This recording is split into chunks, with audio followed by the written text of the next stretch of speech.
¿Qué onda, carnalitos? Pues me da mucho gusto volver a saludarlos, como siempre ya saben.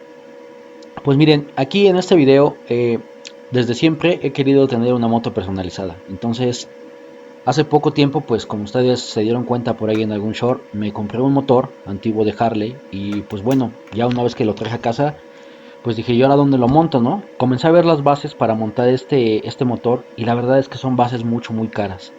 Son bases que están por ahí de los 1500 pesos mexicanos, que son como 75 dólares más o menos. Entonces la verdad es que pues se me hizo un poquito elevado. Entonces empecé a cotizar materiales, empecé a ver cómo podía yo hacerlo.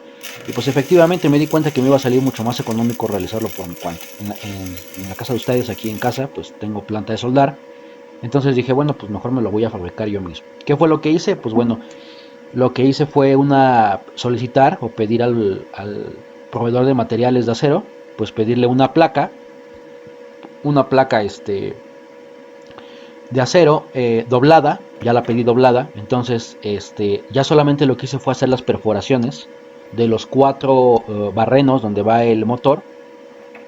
Hice una plaquita delgada, por así decirlo, lo más esbelta posible para ahorrar dinero en ese material, pero sí pedí unas patitas un poquito más largas, que son las que precisamente voy a soldar en este video, o las que ya estoy soldando.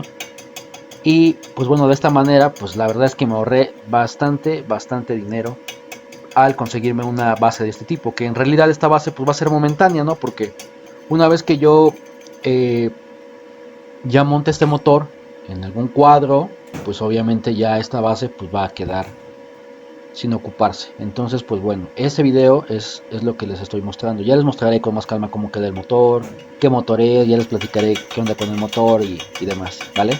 Y pues bueno, eso es todo, mis carnalitos, ¿vale? Nos estamos viendo.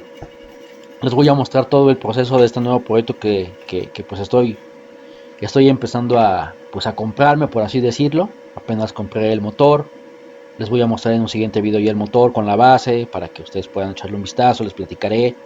Y bueno, más adelante pues igual les iré compartiendo pues qué es lo que se está comprando y se va a empezar a hacer con este nuevo proyecto, ¿vale? Y pues bueno, carnalitos, estamos en contacto, nos estamos viendo, me dio un gusto saludarlos y pues que estén bien. Abrazos fraternales.